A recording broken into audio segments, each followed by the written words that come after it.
Hello friends, welcome to Victory IAS YouTube channel and I am Shubham Sharma, your economy faculty. Friends, आज हम यहां पर एक बहुत ही इंपॉर्टेंट टॉपिक डिस्कस करने जा रहे हैं, that is regarding to banking. जैसा कि आप सबको पता है, ये जो हमने सीरीज स्टार्ट करी है, इसका ऑब्जेक्टिव है कि पिछले 3 सालों के करंट अफेयर्स कवर करवाना। क्योंकि फ्रेंड्स, बहुत बार स्टूडेंट्स जो है वो इस बात से परेशान होते हैं कि सर हमें कहाँ तक के करंट अफेयर पढ़ने चाहिए, कैसे करंट अफेयर कवर करने चाहिए। और यूपीएससी भी कोई स्पेसिफिकली तो कहता नहीं है कि हम बस इसी साल के करंट अफेयर पूछेंगे। तो आपका एक होलिस्टिक कवरेज हो, इसलिए हम लास्ट 3 इयर्स के करंट अफेयर्स कवर करवाते हुए चल रहे हैं, जिससे कोई भी चीज आपकी छूटे ना। ठीक है। इनमें बहुत सारे कुछ डेटाज अगर चेंज हो जाएंगे तो वो हम आपको बता देंगे, अदरवाइज जो बेसिक पार्ट है वो हम यहाँ पे कवर करते हैं। तो आइए शुरू करते हैं हमारे इस वीडियो को। बात करते हैं क्या क्या टॉपिक पर हमारा आज का डिस्कशन रहेगा। डीजी बैंकिंग, बिटकॉइन और क्रिप्टो करेंसी, ये 3 टॉपिक ऐसे हैं जिन पर आज हम डिस्कस करेंगे। जो भी इनमें करंट अफेयर्स आया है, यानी डीजी बैंकिंग में जो करंट अफेयर्स है, बिटकॉइन में जो करंट अफेयर्स है और क्रिप्टो करेंसी में जो करंट अफेयर्स आया है, इन सब चीजों को हम यहां पर डिस्कस करेंगे। तो आइए शुरू करते हैं। सबसे पहले बात करते हैं डीजी बैंकिंग। डीजी बैंकिंग यानी हम कहें कि बैंकिंग के अंदर डिजिटलाइजेशन लाना, that is called as DG banking. ये बात हम सबको पता है कि करंट गवर्नमेंट ने जबरदस्त काम किया है डिजिटलाइजेशन में, स्पेशली बैंकिंग डिजिटलाइजेशन में। तो इस समय जो एक रिवॉल्यूशन इंडिया में आया है, वो सच में तारीफ के काबिल है। यानी कि अगर हम ये कहें कि ओवरऑल ओवरऑल अगर हम पूरे इंडियन सिस्टम की बात करें, तो यूपीआई पेमेंट्स की बात कर लीजिए, चाहे fast seamless networking of banks banking system की बात कर लीजिए, भारत में एक बहुत बड़ा चेंज महसूस किया गया है, स्पेशली बैंकिंग सेक्टर के संदर्भ में। तो यहां पर डीजी बैंकिंग के कंटेक्स्ट में सबसे पहले समझेंगे ये व्हाट्सएप बैंकिंग क्या है और ये कैसे काम करती है। What is this WhatsApp banking and how this WhatsApp banking actually work. तो व्हाट्सएप बैंकिंग जो है, स्टेट बैंक ऑफ इंडिया ने व्हाट्सएप बैंकिंग सर्विसेज स्टार्ट करी, जिससे कि इस एसबीआई जो है अपने कस्टमर्स को बैंकिंग सर्विस व्हाट्सएप के थ्रू प्रोवाइड कर पाए। This will make banking easier for customer as it will reduce the need of downloading the SBI app or going to ATM anymore. अब तक क्या होता था, जैसे अगर मान लीजिए किसी भी तरह का कोई बैंकिंग सर्विसेज करनी है, तो हम एटीएम पे जा रहे हैं या ऐप के थ्रू हम चीजों को डाउनलोड कर रहे हैं। तो एसबीआई ने इस चीज को बहुत सिंपल करने के लिए व्हाट्सएप बैंकिंग सर्विस स्टार्ट करी, जिसमें जो सर्विसेज हैं वो अवेल की जा सकती हैं इस पर्टिकुलर नंबर पे हाई मैसेज करके। तो SBI WhatsApp banking service will help their customers, कैसे हेल्प कर रहा है, to check their account balance and get mini statement on WhatsApp. जैसे अगर मुझे ये चेक करना है कि एसबीआई में मेरा कितना अकाउंट है, या मुझे मिनी स्टेटमेंट जानना है अपना लास्ट कुछ ट्रांजेक्शन्स का, तो I can directly get it on my WhatsApp number simply by messaging hi on this particular number. तो इससे क्या होगा, it ensure seamless and secure integration between system of bank and customer and it will facilitate easy data transfer between both the end. मतलब data easily transfer हो पाएगा दोनों ends पे, and that will be beneficial for both banks as well as for customers. अब WhatsApp based services will also be available to SBI credit card holder. सिर्फ debit card holders नहीं, credit card holders के लिए भी ये facility है, under the name SBI card WhatsApp connect. Through this service, SBI credit card customer would be able to check account summary, outstanding balance, reward point, and make card payments. So ये जो facility provide करी जा रही है, इससे banking system को और smooth और फास्ट और बेहतर सर्विसेज प्रोवाइड करने के लिए किया जा रहा है। अब इसमें कहीं ना कहीं एप्लीकेशन प्रोग्रामिंग इंटरफेस भी है, जिसमें एसबीआई जो है एपीआई बैंकिंग कर रहा है कॉर्पोरेट क्लाइंट्स और एग्रीगेटर्स के लिए, जिसमें एपीआई का इस्तेमाल किया जाएगा between communication from client to customer base. WhatsApp banking की अगर हम बात करें, तो व्हाट्सएप बैंकिंग जो है, WhatsApp has roll out the payment service in India in 2020 after getting approval from national payment corporation of India in July 2017। NPCI ने, लेकिन यहां पर एक बहुत इंपॉर्टेंट पॉइंट जो ध्यान रखना है, एनपीसीआई ने कैप लगा रखा है 30% of total transaction been done through UPI in effect from January 1, 2021। WhatsApp users can send money on WhatsApp through UPI supported app without knowing the bank information of the recipient। तो 30% का cap यहां पर है, ये हमें ध्यान रखना है, जो कि एनपीसीआई के द्वारा लगाया गया है। टोटल ट्रांजैक्शंस जो यूपीआई के थ्रू हो सकते हैं 1 जनवरी 2021 के बाद में ये WhatsApp services, WhatsApp banking services के अंतर्गत लाया गया है। फिर मतलब इन शॉर्ट ये बात कहने की कोशिश कर रहे हैं कि व्हाट्सएप ने जो पेमेंट सर्विस स्टार्ट करी है, इस पर एनपीआई ने टोटल ट्रांजैक्शन की जो हम करते हैं उसके 30% कैप लगा रखी है, जो आप व्हाट्सएप सर्विसेज के थ्रू कर सकते हैं। फिर next is union bank metaverse virtual launch. देखिए मेटावर्स क्या होता है, मेटावर्स टेक्नोलॉजी ये यूनियन बैंक ने क्या स्टार्ट की है, एक तरह का ऐसा प्लेटफॉर्म क्रिएट किया जा रहा है जिसमें आपको वास्तविकता में ऐसा लगता है कि आप उस एनवायरनमेंट के अंदर हैं। आपने कई बार metaverse game, metaverse environment, metaverse 3Ds, ये सब चीजें आपने देखी होंगी, जिसमें आपके सामने वो आंखों पे एक पर्टिकुलर इक्विपमेंट लगाया जाता है और आपको ऐसा फील होता है कि आप सच में उस एनवायरनमेंट के अंदर हैं, आप उसको फील कर पा रहे हैं।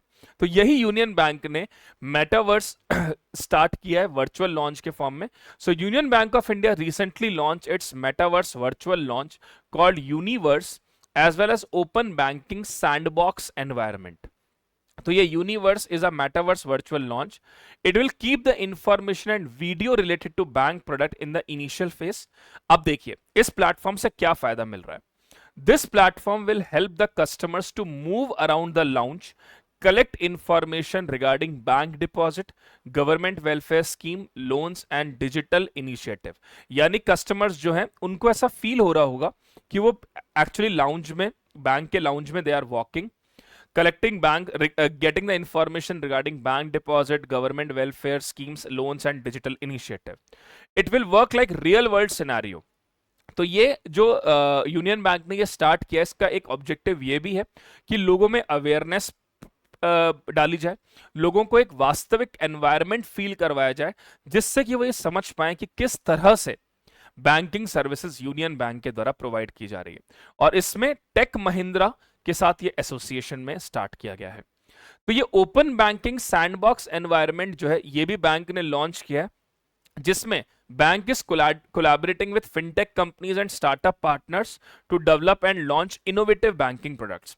फिनटेक जो फाइनेंशियल टेक कंपनीज हैं और अलग अलग जो स्टार्टअप्स हैं जो इस तरह के प्रोजेक्ट्स में लगे हुए हैं, उनके साथ में इनोवेटिव बैंकिंग प्रोडक्ट्स को प्रमोट करने के लिए स्टार्ट किया है, जिससे कि जितने भी नए नए आइडियाज हैं जो बैंकिंग एनवायरनमेंट को इंप्रूव कर सकते हैं, जो बैंकिंग स्कोप को और बेहतर कर सकते हैं, उसके लिए ये स्टार्ट किया गया है।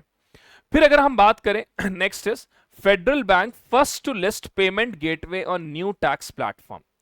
Federal Bank based in Kerala is the first bank to get listed its payment gateway platform on tax identification number 2.0 platform of income tax department. ये TIN 2.0 प्लेटफॉर्म जो है ये 1 जुलाई 2022 से स्टार्ट किया गया है। इस प्लेटफॉर्म में एक पेमेंट गेटवे बनाया गया है, payment gateway been open to provide another payment option to tax payers. यानी एक पेमेंट गेटवे प्रोवाइड किया जा रहा है जिससे कि जो टैक्स पेयर्स हैं उनको एक ऑप्शन प्रोवाइड हो रहा है पेमेंट करने का। Taxpayers can make their payment with ease through this platform. They can use models like credit or debit card, NEFT or RTGS, UPI and internet banking to make payments. So बहुत simple है, एक तरह से tax payers के लिए facilities provide करी जा रही हैं जिससे they can easily make the payments, they can easily submit all their amount that is being due. तो इसके लिए फेडरल बैंक ने ये पेमेंट गेटवे स्टार्ट किया है नए टैक्स प्लेटफॉर्म के लिए। फेडरल बैंक लिमिटेड की अगर हम बात करें, it is an Indian private sector headquarter in आलुवा, Kochi. It has 1272 branches across India. It also has representative offices in Dubai, Abu Dhabi, Oman, Qatar and Kuwait. मतलब जो ये फेडरल बैंक का है इसके इसके रिप्रेजेंटेटिव ऑफिसेस जो है वो Dubai, Abu Dhabi, Oman, Qatar and Kuwait में भी है, जो कि रेमिटेंसेस अरेंजमेंट करवाता है पूरी दुनिया भर में जो अमाउंट ट्रांसफर करना है या रिसीव करना है उसके लिए ये बैंकिंग सर्विसेज प्रोवाइड कराते हैं। तो it has remittances arrangement with over 110 banks और एक्सचेंज कंपनीज वर्ल्ड वाइड, और ये लिस्टेड है BSE, NSE और लंदन स्टॉक एक्सचेंज पे भी। और ये भारत का पहला, इसकी जो ब्रांच है ये इंडिया के पहले इंटरनेशनल फाइनेंशियल सेंटर यानी गिफ्ट सिटी में भी है। तो ये फेडरल बैंक का ये जो पार्ट है ये थोड़ा सा इंपॉर्टेंट हो जाता है, क्योंकि दो तीन चीजें यहां समझ में आ रही है। एक तो जो ये सेकंड टैक्स प्लेटफॉर्म वाली बात है 10 2.0, ये बात समझ में आई। दूसरा इंपॉर्टेंट बात है कि रेमिटेंसेस सर्विसेज प्रोवाइड कर रहे हैं। तीसरी चीज, रिप्रेजेंटेटिव ऑफिसेस इनके Abu Dhabi, Oman, Dubai, Qatar, Kuwait में है। तीसरी चीज, ये BSc NSC London stock exchange के में भी थ्रू भी लिस्टेड है, और गिफ्ट सिटी में भी इनका एक ब्रांच है। तो ये तीनों चारों चीजें इस टॉपिक को थोड़ा सा इंपॉर्टेंट बना देती है। फिर टैक्स इंफॉर्मेशन नेटवर्क, अगर हम टिन की बात करें, what is tin? Tax information network is an initiative of income tax department of India, जो टैक्स सिस्टम को मॉडर्नाइज कर रहा है, बेहतर कर रहा है, मॉनिटरिंग प्रॉपर हो रही है इंफॉर्मेशन टेक्नोलॉजी की मदद से। और ये जो टिन है ये सेटअप किया गया है protean e governance technologies limited के द्वारा। तो देखिए, अब ये चीजें कई बार पूछ सकते हैं कि ये टैक्स आइडेंटिफिकेशन नंबर क्या होता है, इस पर सवाल पूछा जा सकता है। तो ये छोटी छोटी चीजें हमें ना ध्यान रखनी है, क्योंकि जब मेंस में हम आंसर लिखेंगे, तो वहां पर कभी कभी हमसे ये पूछ सकते हैं कि टैक्स रिफॉर्म के लिए क्या क्या स्टेप्स लिए जा रहे हैं, तो उसमें हम इन पॉइंट्स को वहां पर कोट कर सकते हैं। फिर आगे बात करें, भीम app open source licence model. भीम ऐप का इस्तेमाल बहुत लोग करते हैं पेमेंट करने के लिए। भीम ऐप बहुत ही पॉपुलर ऐप है, जिसके थ्रू पेमेंट्स बहुत इजीली होते हैं, जिससे आप अपने डे टू डे पेमेंट्स भी कर सकते हो। तो ये भीम ऐप जो है, ये एक ओपन सोर्स लाइसेंस मॉडल पर काम कर रहा है। तो अब यहां पर यह समझना जरूरी है कि ये ओपन सोर्स लाइसेंस मॉडल क्या है, इसको भी समझेंगे। पहले थोड़ा सा समझते हैं ये हो क्या रहा है। सो भीम app open source licence model was announced by NPCI. जो ये भीम ऐप का जो ओपन सोर्स लाइसेंस मॉडल है, ये national payment corporation of India के द्वारा अनाउंस किया गया है। दैट मींस एनपीसीआई ने इसको अनाउंस किया है। Under the Bheem app open source license model, regulated entities in the UPI ecosystem can get license for accessing source code of Bheem app. New features that will be included in the application in the future can also be assessed by these licensees. तो ये जो भीम app ने open source licence model start किया है, इसके पीछे का जो ऑब्जेक्टिव है वो बहुत ही महत्वपूर्ण है, ये जानने के लिए कि जो भी भीम ऐप के सोर्स कोड हैं उनको एक्सेस कर सकते हैं। साथ साथ में फ्यूचर में और क्या क्या ऐसे सोर्स कोड जो भीम ऐप स्टार्ट करने का प्लान कर रही है, उन सब की इंफॉर्मेशन भी कस्टमर्स तक पहुंच सकती, मतलब इनके लाइसेंसीज के पास में पहुंच सकती है। So why was open license model launched? ये ओपन लाइसेंस मॉडल लॉन्च क्यों किया गया? Currently, many banks do not have their own mobile banking application. बहुत सारे banks के पास अभी अपनी mobile banking application नहीं है. Therefore, they are unable to provide the benefit of UPI to their customer base.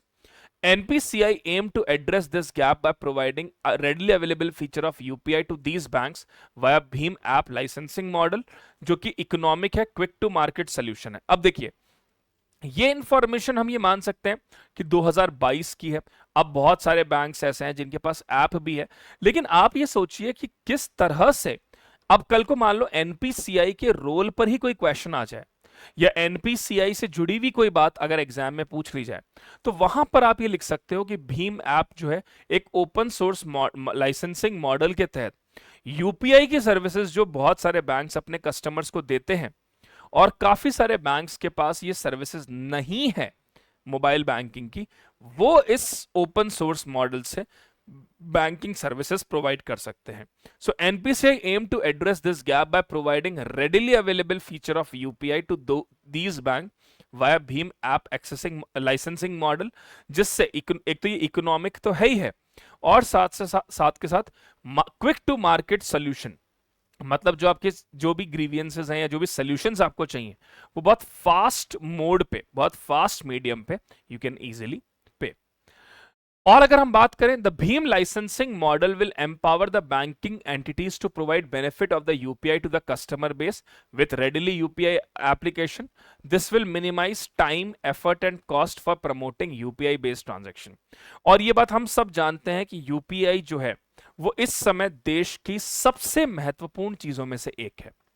ये यूपीआई है जिसने डिजिटल बैंकिंग को इतना बेहतरीन बना दिया है, इतना सेफ बना दिया है, इतना कन्वीनियंट बना दिया है, इतना इजी टू ट्रांसफर मनी बना दिया गया। अब तो हम प्रोजेक्ट नेक्सस के थ्रू ये भी प्लान कर रहे हैं कि इंटरनेशनल क्रॉस बॉर्डर पेमेंट्स भी इसके थ्रू हो पाएंगे।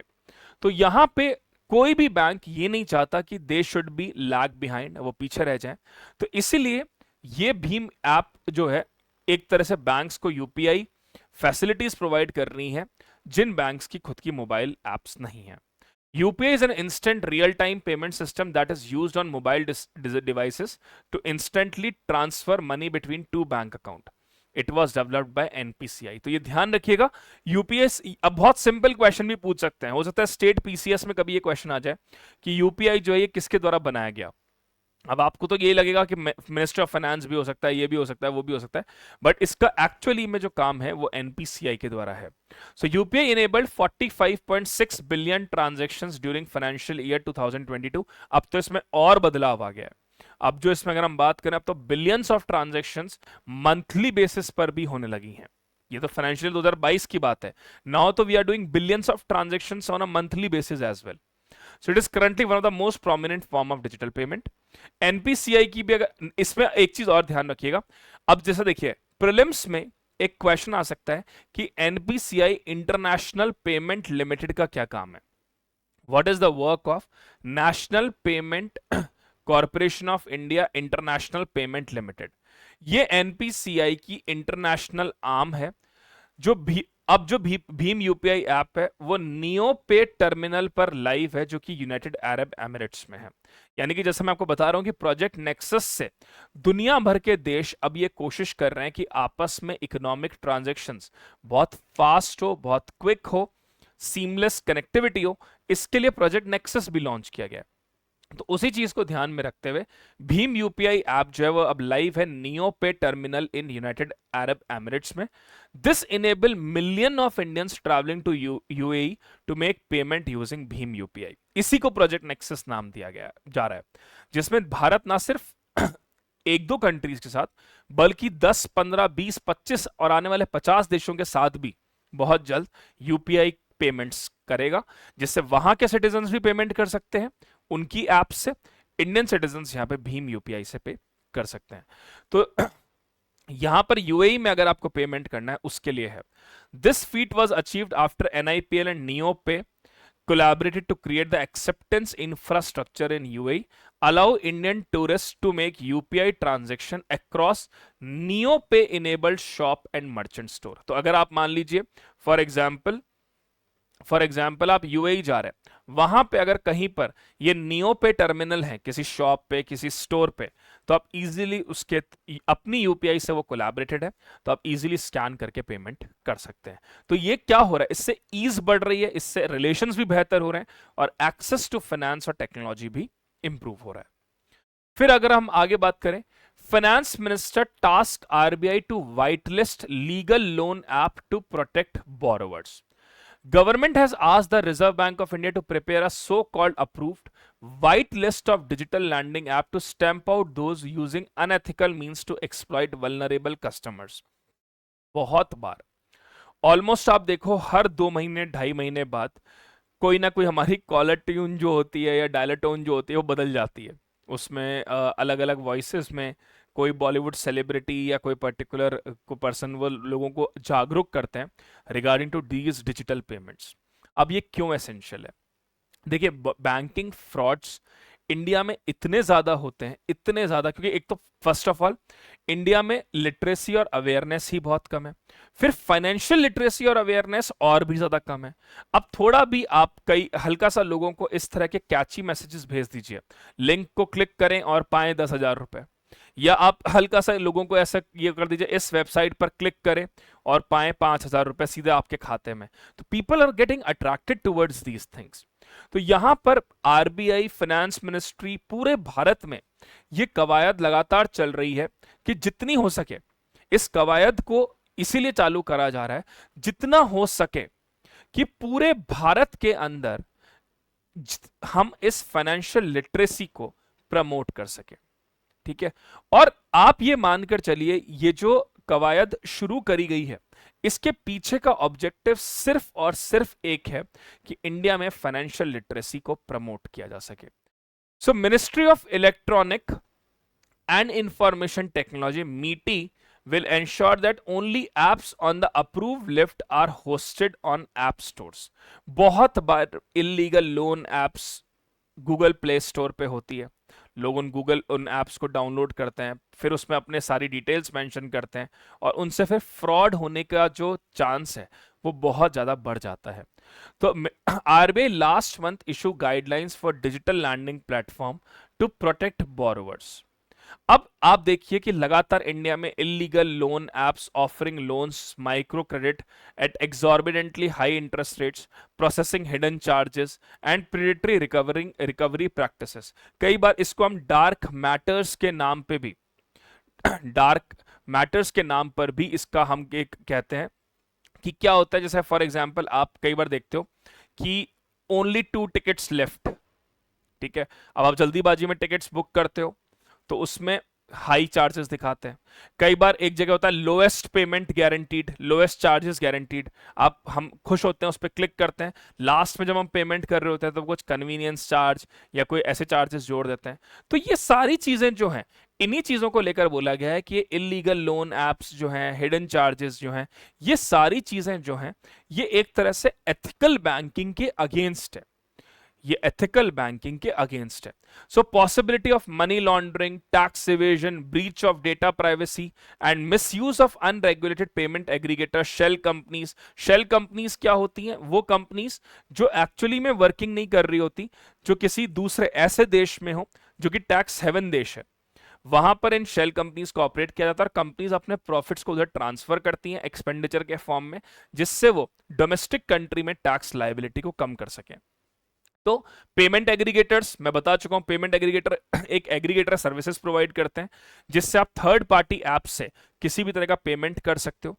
तो these all things are try to protect the hard earned money of people by protecting these through these apps. फिर उसके बाद registry to check banking frauds. Banking frauds जो है इसको चेक करने के लिए भी एक प्रॉपर रजिस्ट्री, प्रॉपर डॉक्यूमेंटेशंस बनाए जा रहे हैं। RBI is in talk to set up registry to check banking fraud. The registry will create a database of fraudulent website, phone and various method used by fraudsters. इस पर मुझे एक बात याद आई, आजकल आपने देखा होगा जब वो इंडिया पाकिस्तान का थोड़ा सा वॉर जैसा सिनेरियो बन रहा था, तब एक पर्टिकुलर वेबसाइट थी, मैं उसका नाम भूल गया, वो वेबसाइट को लेकर बहुत सारे मैसेज आए थे कि इस वेबसाइट पर क्लिक ना करें, ये एक तरह का साइबर थ्रेट है, साइबर सिक्योरिटी थ्रेट है। तो ये जो है, इस तरह से आरबीआई एक रजिस्ट्री क्रिएट करना चाह रही है जिससे फ्रॉड वेबसाइट्स की पूरी डिटेल हो, ताकि लोगों को जागरूक किया जा सके कि आप ऐसी वेबसाइट से बचिए, ऐसी वेबसाइट्स पर क्लिक ना करें। तो the registry will create a database of fraudulent website, phones and various methods used by fraudsters. Payment system participants will be provided access to this registry for near real-time fraud monitoring. The aggregated fraud data will be published to educate customer on emerging risk. यही मैंने बताया कि ये registry create करके इसको RBI अपनी website पर भी डालने का सोच रहा है, साथ साथ में एडवर्टीजमेंट के माध्यम से, साथ साथ में फेमस सेलिब्रिटीज के थ्रू लोगों तक ये कम्युनिकेशन पहुंचाया जा रहा है। जैसा कि मैंने बताया कि जब वो थोड़ा इंडिया पाकिस्तान में जब वो इश्यूज हुए थे अभी थोड़े टाइम पहले, तब वो वेबसाइट बहुत ज्यादा चर्चा में आ गई थी, तो ऑलमोस्ट सारे लोगों के पास वो व्हाट्सएप मैसेज पहुंच गया था। तो इससे लोगों में अवेयरनेस बढ़ी, इसी चीज के बारे में ये बोल रहे हैं। तो कंज्यूमर प्रोटेक्शन और डिजिटल फ्रॉड्स से बचने के लिए ये काम किया जा रहा है। इसी में वन नेशन वन अम्बड्समैन भी लॉन्च किया गया है 2021 में, जिनसे कस्टमर्स की जो भी ग्रीवियंसेस हैं, जो भी शिकायतें हैं, जो भी मसले हैं, जो भी प्रॉब्लम्स हैं, उनका प्रॉपर रिड्रेसल हो सके बैंक्स, एनबीएफसीज और डिजिटल पेमेंट सिस्टम के थ्रू। इसमें ऑल्टरनेट डिस्प्यूट रिड्रेसल मैकेनिज्म भी बनाया गया है, जिससे कि बहुत इजीली प्रॉब्लम्स का निपटारा हो सके। यूजुअली कस्टमर्स हमेशा ये बात कहते हैं कि हमारी शिकायतों को सुना नहीं जाता है, हमारे जितने भी कंसर्न्स होते हैं उनको ओवरलुक कर दिया जाता है। तो ऐसे में इन सारी चीजों को प्रॉपरली हैंडल करने के लिए ये ऑल्टरनेट डिस्प्यूट रिड्रेसल मैकेनिज्म बनाया गया है।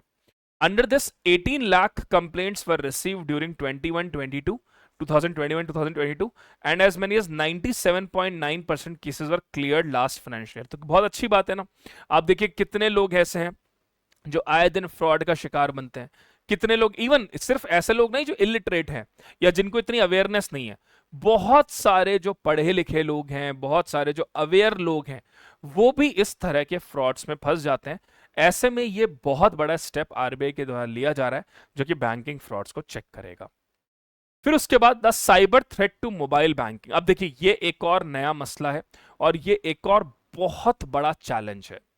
मोबाइल बैंकिंग को लेकर जो साइबर थ्रेट्स आते हैं, रैंसमवेयर्स होते हैं, ये भी बहुत ज्यादा चैलेंजिंग है, बहुत ज्यादा टफ सिचुएशंस है। So global cyber security firm Kaspersky warn an increase in cyber attack on Android and iOS devices in Asia Pacific region। कैस्पर्सकाई जो है ये ग्लोबल साइबर सिक्योरिटी फर्म है जिसने वार्न किया है कि एशिया पैसिफिक रीजन में साइबर अटैक्स जो हैं वो एंड्रॉयड और आईओएस डिवाइसेस में लगातार बढ़ते जा रहे हैं। अगर हम मोबाइल बैंकिंग की बात करें, 26% of Indian adults have a digital bank account and that figure is expected to hit 39% by 2023 and 46% by 2027। 2020 के सर्वे के according 25 states in India 2/3 of respondents से दे हैव अ स्मार्टफोन। अब आप एक बार खुद सोचिए, स्मार्टफोन आपके पास भी है, मेरे पास भी है, बहुत लोग इस स्मार्टफोन को कैरी करते हैं। अब अगर साइबर सिक्योरिटी थ्रेट हुआ किसी भी तरह का, मान लीजिए आपके फोन के अंदर कोई ऐसी सेंसिटिव इंफॉर्मेशन है, कोई आपकी प्राइवेट कोई ऐसी चीजें हैं जो आप अपने तक ही रखना चाहते हैं, कोई भी डॉक्यूमेंट हो सकते हैं, कोई डेटा हो सकता है। अब ऐसे में अगर साइबर सिक्योरिटी थ्रेट होता है जो कि बहुत कॉमन है, और ऐसे में अगर if they are wanted some money from you, तो उस केस में मतलब touchwood I am not saying that किसी के साथ ऐसा हो, but still if suppose they are asking anything, in that case the person will fall in trap in stress। So mobile banking trojans are dangerous malware that can steal money from mobile users bank account। जैसे for example आजकल क्या होता है, scanners हो गए हैं आजकल, कई बार ऐसा होता है हम लॉग आउट नहीं करते हैं ऐप्स से, कई बार ऐसा होता है कि हम फॉर एग्जांपल बेसिक डिटेल्स जो होती है हमारे बैंक की आईडी पासवर्ड वो फोन में ही सेव करते हैं। अब ऐसे में अगर ये मोबाइल बैंकिंग ट्रोजन्स जो हैं ये ऐसे डेंजरस मेलवेयर्स हैं जो हमारे मनी को स्टील कर सकते हैं, ऐप अनसस्पेक्टेड लोगों के हाथ में पहुंच सकता है। और ट्रोजन क्या होता है, ट्रोजन एक मैलिशियस कोड है और सॉफ्टवेयर है जो लगता तो लेजिटिमेट है, बट वो आपके पूरे कंट्रोल और स्मार्टफोन है उसको पूरी तरह से अपने कंट्रोल में कर सकता है। जैसे फॉर एग्जांपल कोई ट्रोजन मैलवेयर है, अब वो लग रहा है बिल्कुल नॉर्मल ऐप की तरह है, नॉर्मल एक वेबसाइट की तरह, वो इंस्टॉल हो गया आपके फोन में।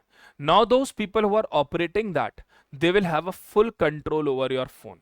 सारा कंट्रोल आपके फोन का, बैंक अकाउंट्स, आपके सोशल आईडीज, आपके गैलरीज की सारी चीजें, these all things are in their control now. So the preparators infect the device through legitimate looking and high ranking malicious app on Google Play। तो इस तरह से they can do। Example of threat, अगर हम threat की बात करें, एनिमस mobile banking Trojan virus targeting Android users since 2017। Roaming mantis is another prolific malware targeting mobile banking users। Balian malware। The lack of adequate cyber security and dearth of talent in banking could potentially lead to further rise in cyber attacks, जो मैं बता ही चुका हूं। Awareness की कमी, cyber experts जो हैं जो ऐसे थ्रेट्स को नलिफाई कर सके, उनकी कमी की वजह से ये थ्रेट्स आगे और बढ़ सकते हैं। So interoperability compound problem, countries are trying to make payment from one platform to another interoperable। China for instance has ordered its internet companies to offer their rival firm link and payment services on their platform। अब आप देखिए, मतलब सिर्फ ऐसा नहीं है कि लोग ये चीज कर रहे हैं, एक दूसरे देश भी इस तरह की प्रैक्टिसेस को प्रमोट कर रहे हैं ताकि कोई और देश जो है उनसे आगे ना निकल पाए। तो एथिकल और अनएथिकल की डेफिनेशन अब सिर्फ लोगों तक सीमित नहीं रह गई है, देश, और वो भी ऐसे देश जो ग्लोबल मैन्युफैक्चरिंग हब हैं, ऐसे देश जो वर्ल्ड में अपनी बहुत बड़ी सुप्रीमेसी और डोमिनेंसी शो करते हैं, उनके केस में भी ऐसा हो रहा है। India new law demand all licensed mobile payment platform to be capable of providing interoperability between the wallets. So अगर हम इसकी बात करें कि हम कैसे इसके केयरफुल रह सकते हैं, कैसे इसका एक कंक्लूजन निकालें, तो एक तो कॉशियस रहना है जब भी हम मोबाइल डिवाइसेस से पेमेंट कर रहे हैं। उसके अलावा फोन को लगातार अपडेट करना है, रीबूट लगातार करना है, पासवर्ड्स हम टाइम टू टाइम चेंज कर सकते हैं। और उसके अलावा जो भी बेसिक चीजें जो हम सबको पता है, सिक्योर वीपीएन्स जो होते हैं, उन्हीं चीजों को एक्सेस करें, तो ये चीजों से हम अपने आप को सेव कर सकते हैं। अब आगे नेक्स्ट टॉपिक पे हम चलेंगे, that is regarding to bitcoin को लेकर एक बहुत बड़ा स्टेटमेंट यहां पर आया है। इसको भी समझेंगे, मतलब ये उस समय पर आया था खैर, but that is again very important. Just a second friends.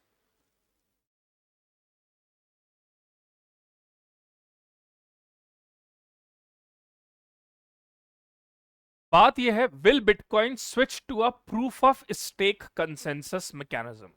देखिए, दो तरह के मैकेनिज्म हैं यहां जो हमें समझने होंगे। एक है प्रूफ ऑफ वर्क मैकेनिज्म, एक है प्रूफ ऑफ वर्क मैकेनिज्म, एक है प्रूफ ऑफ स्टेक मैकेनिज्म। तो पहले तो इसको ही समझते हैं, ये प्रूफ ऑफ वर्क मैकेनिज्म और प्रूफ ऑफ स्टेक मैकेनिज्म क्या है। हम ये कहते हैं कि बिटकॉइन पहली ऐसी क्रिप्टो करेंसी है जो कि ओवरऑल वर्ल्ड में स्थापित हुई, और इस बिटकॉइन को स्टैब्लिश करने का जो सबसे बड़ा ऑब्जेक्टिव था वो ये था कि बैंक की इस मनी सर्कुलेशन या करेंसी सर्कुलेशन या जो फ्लो ऑफ मनी है, इसमें बैंक्स के कंट्रोल को जीरो कर देना। सातोशी नाकामातो ने जब ये बिटकॉइन की बात करी, स्टार्ट करने की बात कही, तब उन्होंने इसका आइडिया ये दिया था, I don't want that a bank should control my money, a bank should look for what kind of transactions I am making. वहीं से क्रिप्टो करेंसी का चलन शुरू हुआ, वहीं से डिजिटल करेंसी का चलन शुरू हुआ, और वहीं से ये इतनी पॉपुलर होती गई कि बहुत सारे लोग जो थे वो सातोशी नाकामातो के इस आइडिया के साथ जुड़ते गए। बहुत सारे इंडियंस भी इसके साथ जुड़े थे, और यही कारण रहा था कि आरबीआई ने इसको बैन भी किया था। बाद में सुप्रीम कोर्ट के ऑर्डर से इसको बैन को हटाया गया, और फिर आरबीआई ने अपनी खुद की central bank digital currency CBDC start करी। खैर वो बातें अलग है। अब इसमें यह समझना जरूरी है कि ये प्रूफ ऑफ वर्क मैकेनिज्म क्या है। सातोशी नाकामातो का यह कहना है कि जितने भी बिटकॉइन ऑपरेट यूजर्स हैं, जितने भी बिटकॉइन प्रोड्यूसर कंपनीज हैं, इन सब ने बहुत मेहनत, बहुत हार्डवर्क और एक इक्वल प्लेटफॉर्म प्रोवाइड करने के लिए बिटकॉइन स्टार्ट किया गया। अब प्रूफ ऑफ वर्क मैकेनिज्म में क्या होता है, जैसे मान लीजिए एक पजल है, वो पजल बहुत ज्यादा टफ है। कोई भी एक मैथमेटिक पजल मान लेते हैं जो बहुत ज्यादा टफ है। अब उसमें लाखों करोड़ों जो ऑपरेटर्स हैं, लाखों करोड़ों जो नेटवर्क्स हैं, they are trying to solve that puzzle. अब उसमें क्या होगा, मैं भी सॉल्व कर रहा हूं, कोई और भी कर रहा है, कोई कंपनी भी सॉल्व कर रही है उस पजल को, और जो उस पजल को सॉल्व कर लेगा उस he will get a kind of a bitcoin. ठीक है। अब ऐसे में अगर मैं आपसे ये कहूं कि ये पजल्स और ये सारी चीजों या बिटकॉइन का जो पोजीशन है, ये उनके पास आ जाए जो सुपर रिच लोग हैं, या कुछ 5-10 लोगों के पास ही ये सारा कंट्रोल आ जाए बिटकॉइन का, तो क्या होगा? तो ये होगा कि जितने लोगों ने इतने सालों से बिटकॉइन में पैसा लगाया है, जो माइनिंग कर रहे हैं, उन सब में एक तरह का डिससैटिस्फैक्शन हो जाएगा बिटकॉइन को लेकर। तो सातोशी नाकामातो ने कहा कि बिटकॉइन जो है वो प्रूफ ऑफ स्टेक पर कभी भी नहीं जाएगा, क्योंकि बिटकॉइन का एक सिंपल सा प्रिंसिपल है डिसेंट्रलाइजेशन का। तो इन्होंने कहा कि इंडिविजुअल माइनर्स ने करोड़ों लाखों डॉलर्स लगा रखे हैं, जिससे वो बिटकॉइन की पजल्स को सॉल्व करते हैं और रिवॉर्ड में उनको बिटकॉइन मिलता है। तो ऐसे में अगर हमने ये प्रूफ ऑफ स्टेक शुरू कर दिया, तो प्रूफ ऑफ स्टेक से क्या होगा, जो 10-12 सुपर रिच लोग हैं जो बिटकॉइन को होल्ड अगर करने लग गए, तो जो इतने लाखों लोग हैं जो बिटकॉइन में ट्रस्ट करते हैं या जो बिटकॉइन से काम करते हैं, माइनिंग करते हैं, उनका फिर इस पे से भरोसा खत्म हो जाएगा। उसी तरह से एक और है इथेरियम। इथेरियम भी एक डिसेंट्रलाइज ओपन सोर्स ब्लॉकचेन है जो स्मार्टली फंक्शन करता है। अब ये जो इथेरियम है ये बिटकॉइन के बाद सेकंड नंबर पे आता है मार्केट कैपिटलाइजेशन में, और इथेरियम जो है ये भी बहुत ज्यादा पॉपुलर होता जा रहा है, बहुत ज्यादा पॉपुलर होता जा रहा है। इथेरियम के को फाउंडर है वितलिक बुतेरिन। उन्होंने कहा एक नेटवर्क के लिए, उन्होंने कहा कि हम आगे जाके इस इथेरियम को और स्ट्रांग बना रहे हैं, और उन्होंने इस पोस्ट को नाम दिया द मर्ज।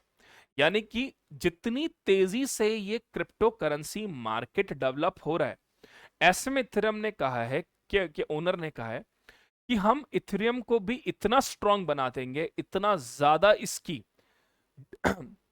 फीचर्स इसमें डाल देंगे जो लोगों को इसकी तरफ और अट्रैक्ट करेगा। और वहां पे इन्होंने कुछ वर्ड्स का इस्तेमाल किया। ये वर्ड्स थे सर्ज, वर्ज, पर्ज, स्प्लर्ज। ये बिटकॉइन ने यूज नहीं करे थे, ये वर्ड्स यूज करें इथीरियम के डायरेक्ट ओनर ने। ये जो वर्ड है ये किसने यूज किया? ये यूज किया है इथीरियम के ओनर ने। Surge, verge, purge, splurge. क्या मतलब है इनका? सर्च का मतलब है making Ethereum handle more transaction per second, that is very fast and scalable. Purge का मतलब है simplifying how Ethereum store data using tool like Verkle tree, better storage मिले जिससे लोगों के पास और लोगों के और चीजों को स्टोर कर पाए।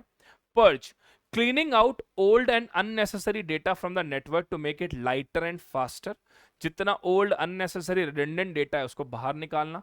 Splurge extra upgrade and fixes to improve everything else and make sure Ethereum runs smoothly and securely। तो ये सर्ज, वर्ज, पर्ज और स्प्लर्ज जो हैं ये क्या कहने की कोशिश कर रहे हैं कि इथेरियम को और बेहतर करें, फास्ट करें, स्टोरेज बढ़ाएं, ओल्ड अननेसेसरी डेटा को हटाएं, और जितनी भी प्रॉब्लम्स हैं, अपग्रेड्स हैं, उनको फटाफट से करें। ठीक है। इसी के साथ साथ में मैना रीजन जो है वो वर्ल्ड का फास्टेस्ट क्रिप्टो अडॉप्टर है। अब ये मैना रीजन क्या है? MENA region is Middle East and North Africa region, is the fastest growing crypto currency market in the world. दुनिया का सबसे तेजी से बढ़ता हुआ मार्केट है। 2022 global crypto adoption index release by blockchain researcher Chainalysis revealed that MENA region witnessed 48% increase in the volume of cryptocurrency received, highest in the world। यानी पूरी दुनिया भर में जो सबसे तेजी से जिसने क्रिप्टो अडॉप्ट किया है वो ये मैना रीजन है। तो this MENA region is the one of the smallest crypto currency market in the world. It receive cryptos worth between 566 billion. अगर मैना रीजन के बाद बात करें तो लैटिन अमेरिका सबसे बड़ा एरिया है जहां पे क्रिप्टो करेंसी की ग्रोथ हुई है, फिर नॉर्थ अमेरिका, फिर central Asia, south Asia and Oceania. मैना कंट्रीज में टर्की, इजिप्ट एंड मोरक्को जो है वो टॉप 3 प्लेसेस में आते हैं in context of this index, in context of this index. तो क्रिप्टो करेंसी से कहीं ना कहीं सेविंग्स एनहांस हो रही है, रेमिटेंसेस पेमेंट इंप्रूव हो रहा है, और सऊदी अरेबिया जो है वो थर्ड लार्जेस्ट क्रिप्टो मार्केट है मैना रीजन में। यूएई जो है इट्स 5th पोजीशन। तो आगे जाके ये समझ में आ रहा है कि बहुत सारे जो यंग एंटरप्रेन्योर्स हैं, यंग स्टूडेंट्स हैं, लोग हैं, उनका क्रिप्टो में जिस तरीके से इंटरेस्ट डेवलप हो रहा है वो ये रिफ्लेक्ट कर रहा है कि आने वाला जो समय है, आने वाला जो टाइम पीरियड है अगले 20-50 साल, उसमें ये डिजिटल करेंसीज बहुत ज्यादा स्ट्रांग होती हुई दिख रही हैं। और यही कारण है इंडिया ने अपना खुद का भी सेंट्रल बैंक डिजिटल करेंसी चलाया, लेकिन खैर अभी वो इतना पॉपुलर नहीं है क्योंकि एक तो इंडिया में अवेयरनेस की कमी है, और दूसरा अभी भी भारत की बहुत बड़ी जनसंख्या फाइनेंशियली लिटरेट नहीं है, और कहीं ना कहीं एक डर, एक थ्रेट उनके दिमाग में रहता है regarding adopting the financial things. फिर आगे बात करेंगे first app, India's first sticker-based debit card. IDFC First Bank, in association with NPCI, recently launched First App, India's first sticker-based debit card. A sticker-based debit card allows the users to make transactions by simply tapping the sticker on NFC-enabled point-of-sale terminal. देखिए, technology, digital technologies बहुत तेजी से बढ़ रही हैं, ये बात हम सब जानते हैं, और इन डिजिटल टेक्नोलॉजीज के तेजी से बढ़ने के साथ साथ में नई नई तकनीकें भी आ रही है। जहां पहले लोग कैश चलाते थे, फिर उस जगह पे डेबिट कार्ड इंसर्ट करते थे, अब एनएफसी टेक्नोलॉजीज भी आ गई और उसमें ही स्टिकर बेस्ड डेबिट कार्ड आए हैं जिसमें आपको स्टिकर पे टैप करना है किसी भी NFC enabled point of sale से और इजीली पेमेंट हो सकते हैं without need to carry a debit card. It can be used to tap and pay in store, restaurant, other places without the need to carry a debit card. तो sticker based debit card जो है ये आपको मिलेंगे. इसमें आपको अपना original debit card जो है उसके अंतर्गत आप यहां पर पेमेंट कर सकते हो. The first step was launch by IDFC first bank with customer centric philosophy. It is 1/3 the size of regular debit card. देखो क्या है, रेगुलर डेबिट कार्ड हम सब ने देख रखा है, सीवीवी नंबर होता है, एक्सपायरी होते हैं, नंबर्स होते हैं. अब वो रेगुलर डेबिट कार्ड जो है उसको कैरी करना में कोई प्रॉब्लम नहीं है, लेकिन अगर वो खो जाए तो उसको ब्लॉक करना बहुत सारी चीजें होती हैं. अब ये स्टिकर बेस्ड डेबिट कार्ड जो है ये 1/3 साइज होगा एक नॉर्मल डेबिट कार्ड के. जहां पर भी एनएफसी टेक्नोलॉजी होगी वहां पर आप स्टिकर बेस्ड डेबिट कार्ड लेके जाइए, उस पर टैप करिए, इजीली आप पेमेंट कर सकते हो. तो आपको अपना ओरिजिनल डेबिट कार्ड ले जाने या रखने की एज सच जरूरत नहीं है. It is 1/3 the size of regular debit card. It can be stuck on any surface of the customer choice like cell phone, identity card, wallet, tab, AirPod, etc. और ये वॉचेस तक पर, ring तक पर आप इसको पहन सकते हो. इट मतलब यूज कर सकते हो. It enable transaction up to 5,000 without a pin and those beyond that require the entry of pin. यानी अगर आप 5,000 तक का पेमेंट कर रहे हो तब तो पिन की भी जरूरत नहीं है, आपको सिर्फ टैप करना है और एनएफसी स्टोर जहां पर भी एनएफसी टेक्नोलॉजी है वहां से पेमेंट हो जाएगा. 5,000 से ऊपर का पेमेंट कर रहे हैं तो फिर यहां पर पिन की जरूरत होगी. This sticker debit card come with a complimentary personal accident coverage and 24/7 services. It include several offers as well. तो ये फर्स्ट स्टेप जो है, India first sticker based debit card जो है, उसमें एनपीसीआई ने भी इस पर कुछ बात कही है. तो थोड़ा सा एनपीसीआई के बारे में भी समझ लेते हैं. NPCI is a specialized division of Reserve Bank of India that was established to operate retail payment and settlement system in India. ये NPCI का ध्यान रखना है, इस पे प्रीलिम्स में भी क्वेश्चन आ सकता है और मेंस में भी पूछ सकते हैं. It was incorporated in 2008 as a not-for-profit company. It is a joint initiative of RBI and India's Bank Association under the provision of payment and settlement system. तो ध्यान रखना है, देखिए एनपीसीआई की 2-3 चीजें हैं. एनपीसीआई रिजर्व बैंक का एक स्पेशलाइज्ड डिवीजन है, ये ध्यान रखना है. Not for profit company under section 8. तीसरी चीज हमें ध्यान रखनी है, ये एक जॉइंट इनिशिएटिव है आरबीआई और इंडियाज बैंक एसोसिएशन का, जो कि payment and settlement system act of 2007 के थ्रू वन है. अब यहां पर एक और इंपॉर्टेंट चीज फ्रेंड्स, हमारी economic topic wise half yearly current affairs booklet जो है ये अमेजॉन पर अवेलेबल है. आप इसकी हार्ड कॉपी परचेज कर सकते हैं, आप चाहे तो उसका किंडल एडिशन भी परचेज कर सकते हैं. मैं आपको थोड़ा सा आइडिया दे देता हूँ ये एक्चुअली इस बुक में है क्या. जैसा कि मैंने आपको बताया कि जो हम करंट अफेयर्स कवर कर रहे हैं वो पिछले 6 महीने के नहीं कर रहे हैं, हम लास्ट 3 साल के करंट अफेयर्स कवर कर रहे हैं. तो ये जो बुक्स हमारी आ रही हैं अमेजॉन पे, ये भी हमारी लास्ट 3 इयर्स के करंट अफेयर्स को कवर करते हुए आ रही है. कंटेंट बहुत अच्छा है. हाँ, ये बात आप कह सकते हो कि 2023 वाले जो कंटेंट होगा या 22 में होगा उसमें लेटेस्ट डेटा नहीं होगा, बट वो लेटेस्ट डेटा आपको अपने आप मिल जाएगा जब आप 2025 का ये कंटेंट देखोगे. लेकिन बहुत सारी चीजें ऐसी हैं जो 2023 में बहुत इंपॉर्टेंट थी, बट आज लोग उन चीजों को अवॉइड कर देते हैं. जैसे अभी अभी हमने ये आईडीएफसी बैंक वाली चीज पढ़ी. तो एक होलिस्टिक 2 या 3 साल का जब करंट अफेयर्स का कवरेज आपके पास होगा तो मेंस में आपको बहुत मदद मिलेगी. सबसे पहली बात, आपके पास अच्छा नॉलेज बेस होगा, और मुझे ऐसा लगता है कि जितना अच्छा नॉलेज बेस आप गेन करके जाओगे एग्जाम में, उतना ही ज्यादा पॉइंट्स आपको याद रहेंगे और उतना ही ज्यादा अलग तरीके का आंसर आप लिख पाओगे अपने कंपटीशन वाले बच्चों के कंपैरिजन में. तो ये आप जरूर परचेस कर सकते हैं. अगर आप फिजिकल कॉपी चाहेंगे तो फिजिकल कॉपी भी ले सकते हैं, ये आपको डिलीवर हो जाएगी. और अगर आप चाहें तो इसका ऑनलाइन एडिशन भी बाय कर सकते हैं. तो friends, that's all in this context of banking. I hope आप सबको ये वीडियो अच्छा लगा होगा. If you all like this video, अगर आप सबको ये वीडियो अच्छा लगा तो प्लीज कमेंट करें, लाइक करें, चैनल को सब्सक्राइब जरूर करें और शेयर करें. और ऐसे ही बहुत इंटरेस्टिंग वीडियोस और शॉर्ट्स हम टाइम टू टाइम आपके लिए लाते रहेंगे. That's all from my side. Thank you so much. God bless you.